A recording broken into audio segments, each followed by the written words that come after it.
They thought he was just another kid who got in on special consideration, the kind of student people whispered about, the one who didn't really earn a spot, but somehow slipped through the cracks. Some thought he was here because of diversity quotas. Others assumed charity scholarships. Either way, in their minds, Marcus Reed didn't belong. It was the first day of the prestigious Caldwell Institute of Advanced Mathematics, a university with a reputation so intimidating that even mentioning you'd studied there earned instant respect in academic circles. Caldwell was a training ground for some of the world's sharpest minds, people who ended up writing textbooks, inventing algorithms, and solving problems that baffled entire industries. The campus itself was a blend of old-world elegance and modern precision, towering marble columns in front, glass-walled research labs in the back. Inside, a massive lecture hall was filling with nervous freshmen. The room was tiered like an amphitheater, designed so no one could hide. Every cough, every whisper, every wrong answer would be heard by everyone. And today, sitting in the front row of the stage, were the Institute's most feared professors. They weren't just teachers, they were gatekeepers. Their combined reputations were enough to make even confident students sweat. At the center of the lineup was Professor Whitmore. Tall and angular, with steel gray hair and a sharply cut navy suit, Whitmore didn't just walk into a room, he sliced into it. His ice blue eyes scanned the audience with the precision of a sniper. His teaching style was legend, cold, surgical, and often humiliating. Students whisper horror stories about him, like the time he ripped up a student's exam in front of a packed hall, or the time he gave someone a 0 for using what he called kindergarten math in a proof. He had no patience for weakness, and in his mind, weakness came in many forms: slow thinking, sloppy work, or simply looking like you didn't belong. Somewhere near the back of the hall sat Marcus Reed. He was 19, quiet, and unassuming. No crisp blazer, no luxury watch, no leather briefcase like the kids from prep academies. Just a worn gray hoodie, a secondhand backpack, and a spiral notebook with bent corners. His shoes had a faint scuff along the sides, the kind you get from wearing them a bit too long.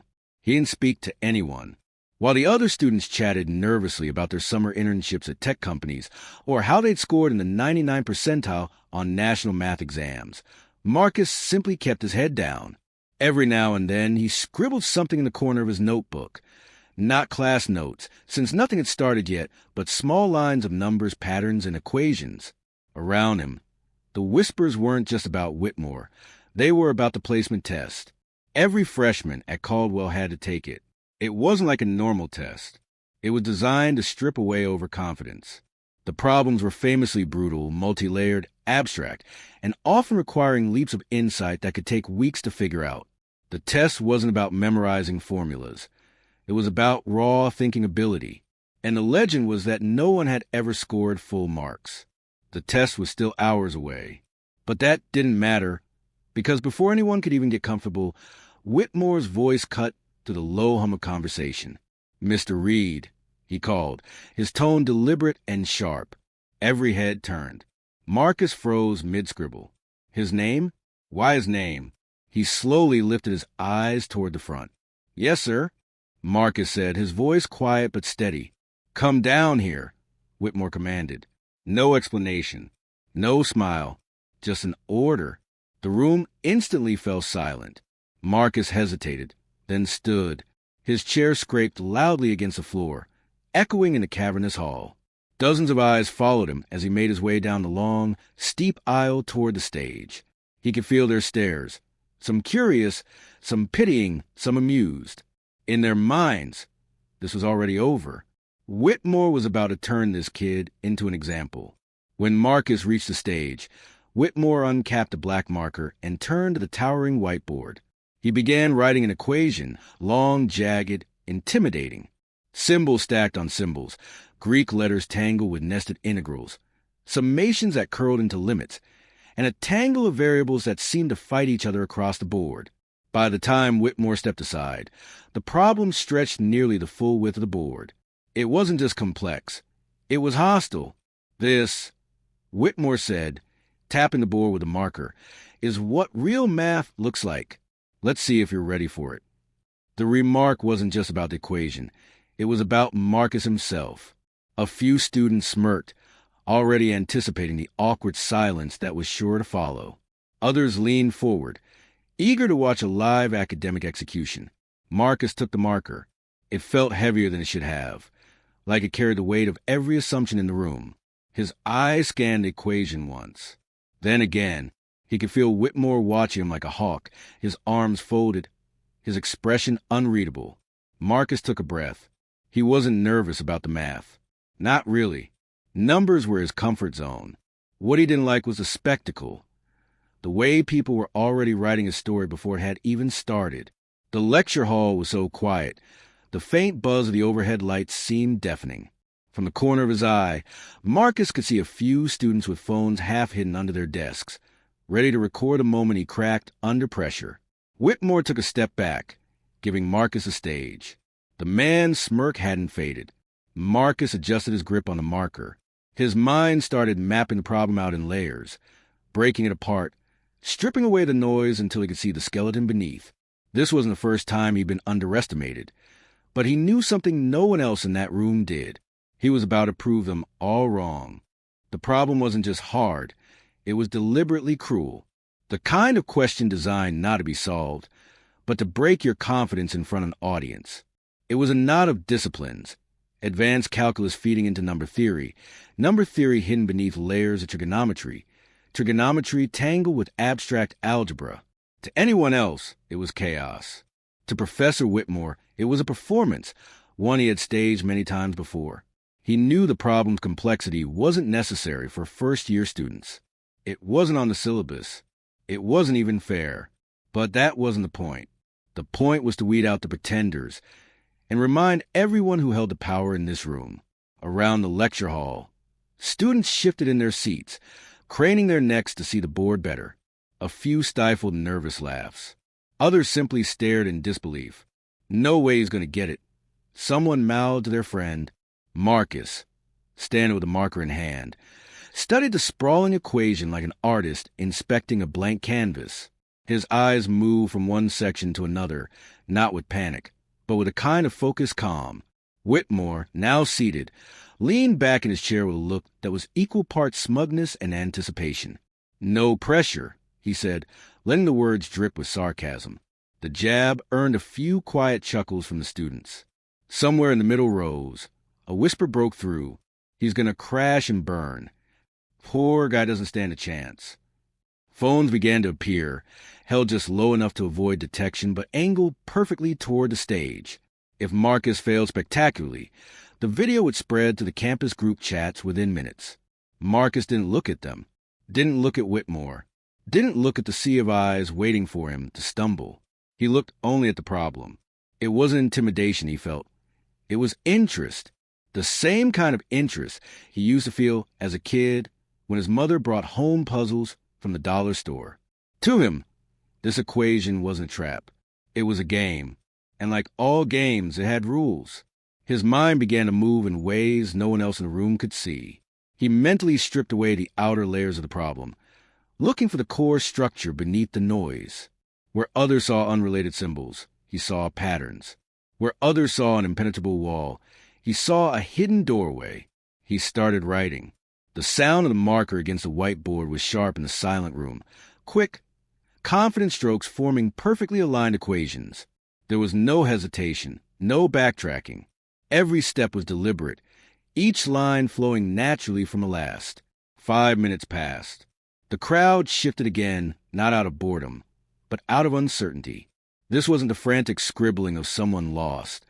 This was a steady rhythm of someone who knew exactly where they were going. Whitmore's smirk faded slightly, replaced by a faint narrowing of the eyes. He leaned forward now, elbows on his knees, watching more closely.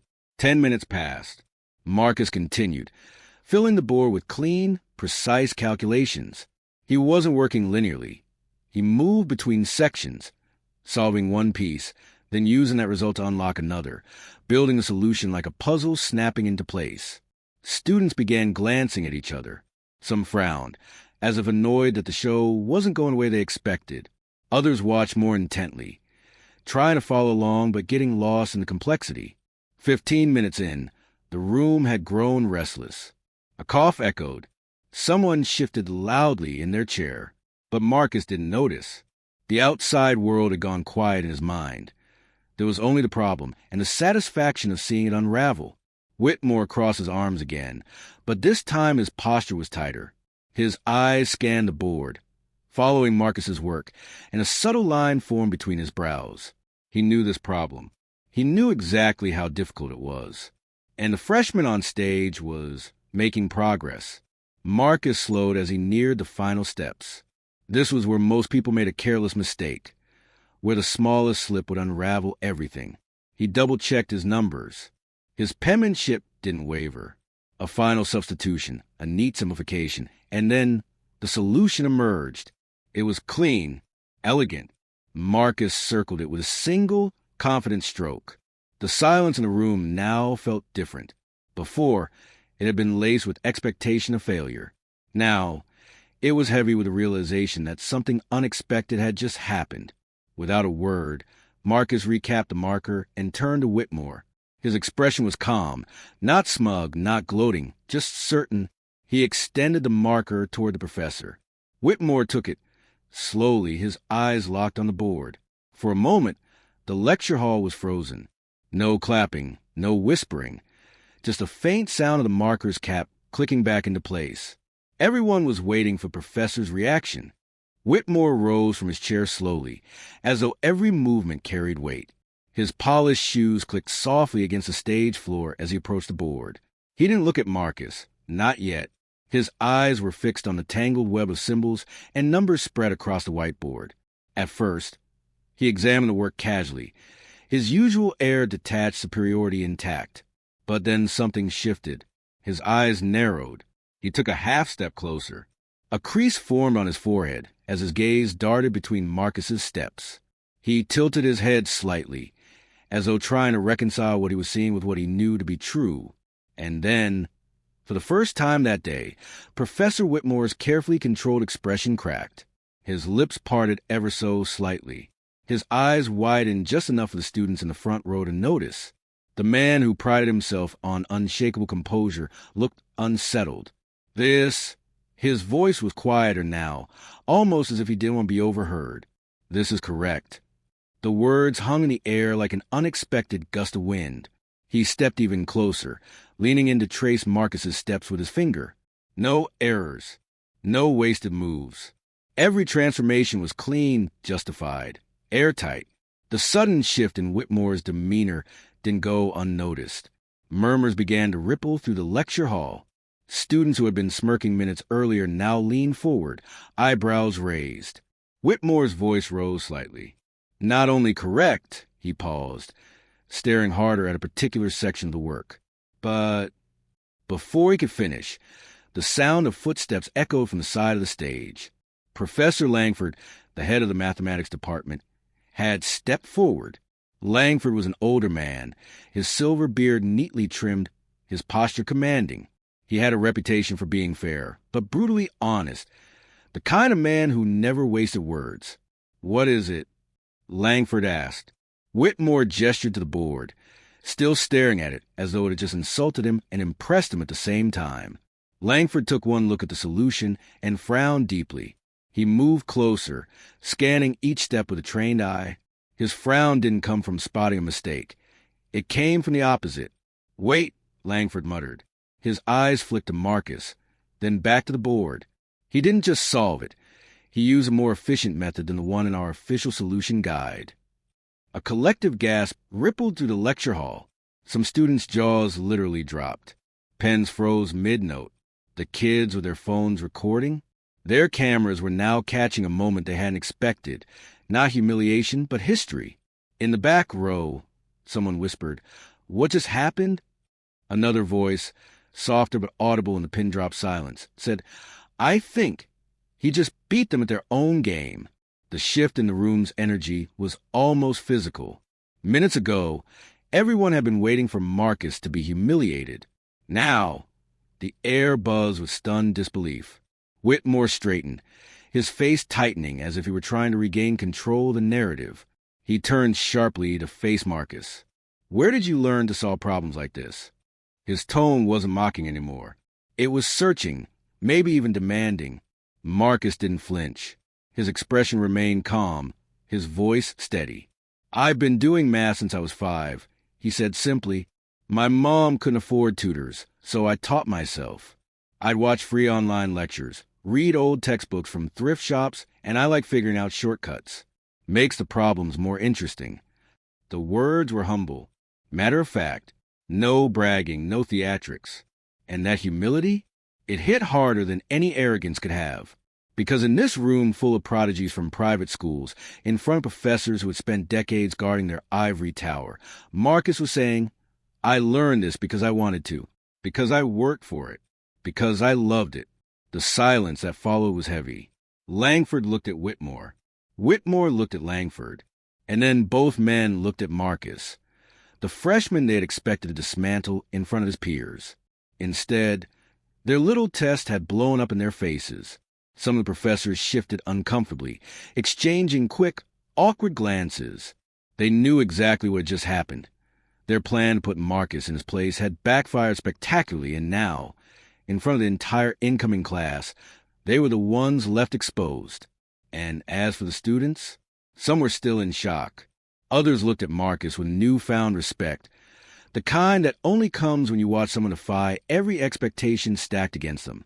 Up on stage, Whitmore cleared his throat, clearly trying to decide how to salvage the moment.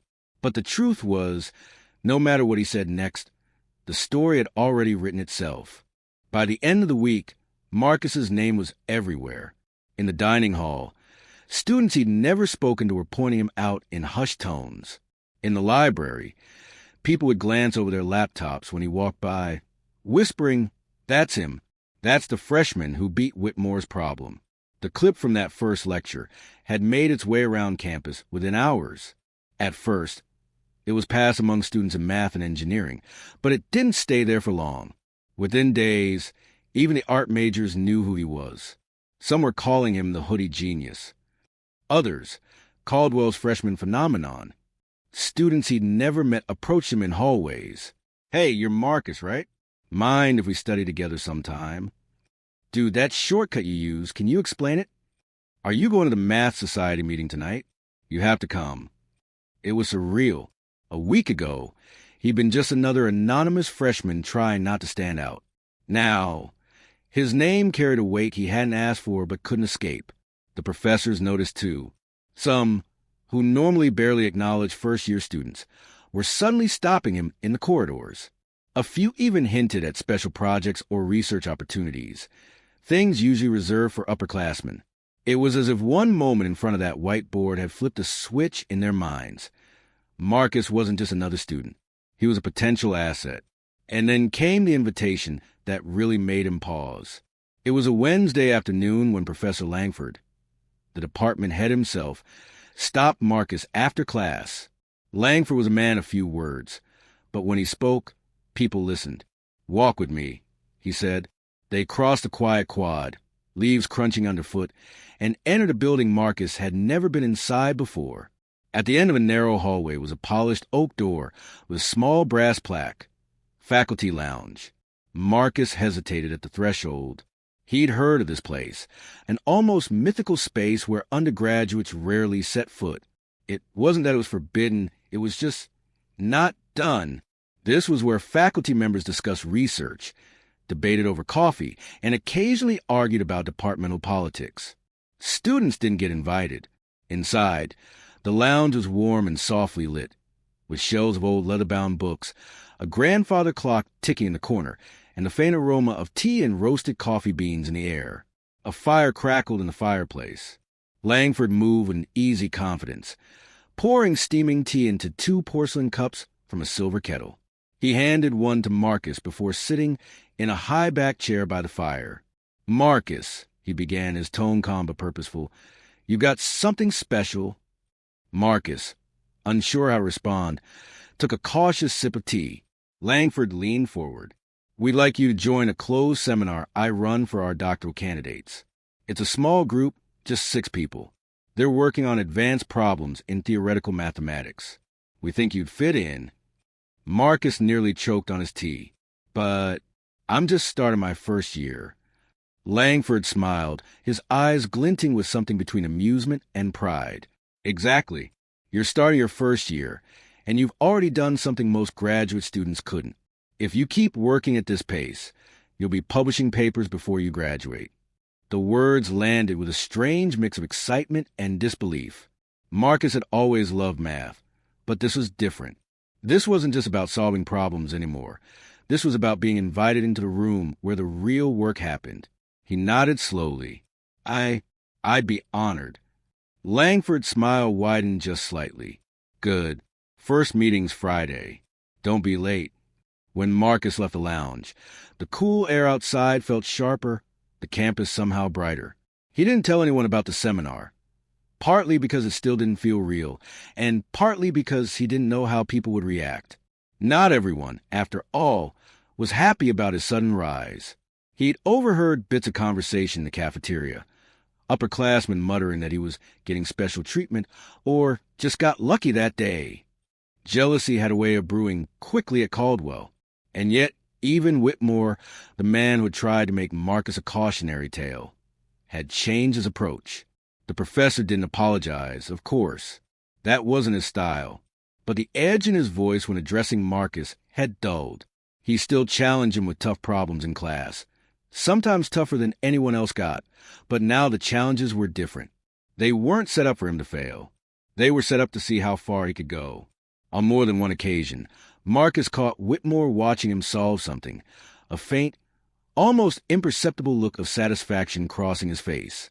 It wasn't friendship. It wasn't even mentorship, not yet, but it was something Marcus had never expected. Respect. And on a campus like Caldwell, respect was worth more than gold. Months later, winter had melted into spring, and the Caldwell campus buzzed with anticipation. The university was hosting the International Mathematics Conference, a prestigious gathering of some of the brightest mathematical minds in the world. The event drew scholars from over 30 countries. Renowned professors, published researchers, and prodigies whose names carried weight in academic circles all descended on Caldwell. The conference wasn't just lectures and presentations. It was a battlefield for intellect. One of the marquee events was the Live Problem-Solving Challenge, a head-to-head competition where teams representing different countries would tackle legendary problems in front of a live audience. These weren't textbook exercises. These were the kind of questions that could take months to solve, if anyone could solve them at all. When the U.S. team roster was announced, Marcus's name was on it. He was the youngest participant in the entire competition, barely through his first year at Caldwell, yet standing alongside Ph.D. candidates and professional mathematicians.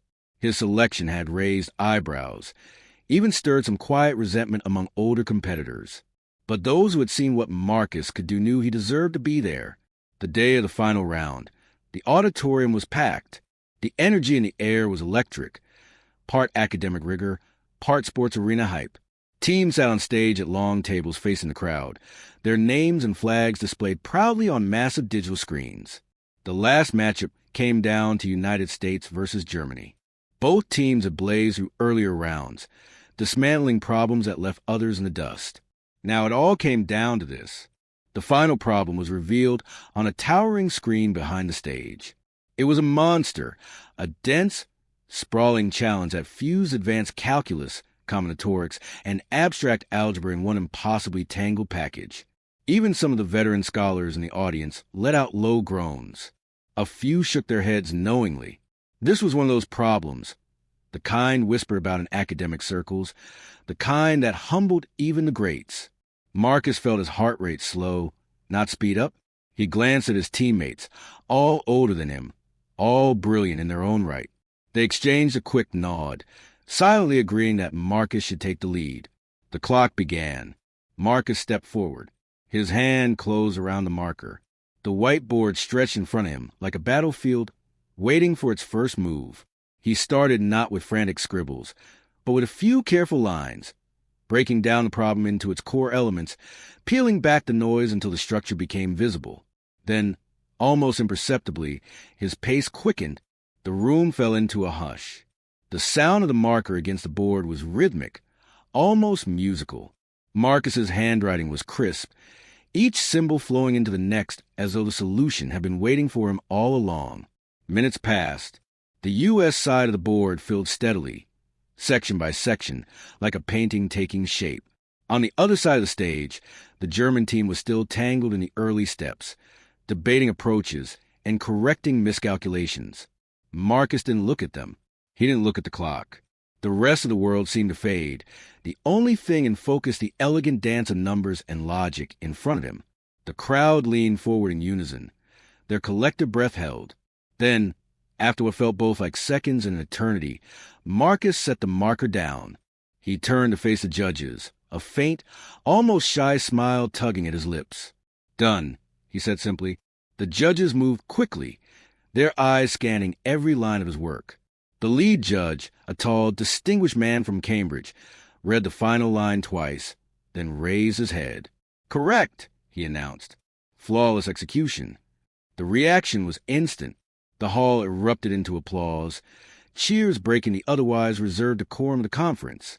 Cameras flashed from every corner, capturing the moment the youngest competitor in the field had secured victory for his country. The U.S. team surged forward, clapping Marcus on the back, pulling him into the group for the official photo. But in the sea of faces and noise, Marcus's eyes found one person in the audience, Professor Whitmore, the man who, months ago, had called him down in front of an entire lecture hall, expecting to make him an example of failure. Now, Whitmore was on his feet, clapping harder than anyone else in the room. His expression wasn't smug or begrudging. It was genuine, proud, even after the event. As the crowd began to disperse, Whitmore made his way through the throng of people. He stopped in front of Marcus, his sharp blue eyes softer than Marcus had ever seen them. "You didn't just prove you belong here," Whitmore said quietly, so only Marcus could hear. "You reminded all of us why we teach." For a moment, Marcus wasn't sure what to say.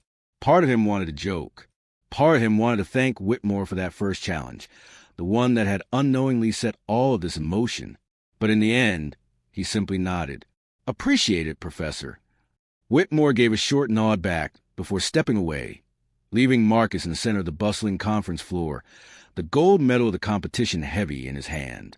As he looked around at the cheering crowd, the flashing cameras, and the swirling energy of the moment, Marcus felt something deeper than pride. It was a quiet satisfaction of knowing that brilliance couldn't be hidden by doubt or prejudice or circumstance. That where you come from matters less than the fire you carry inside you. And that respect, once earned honestly, changes everything.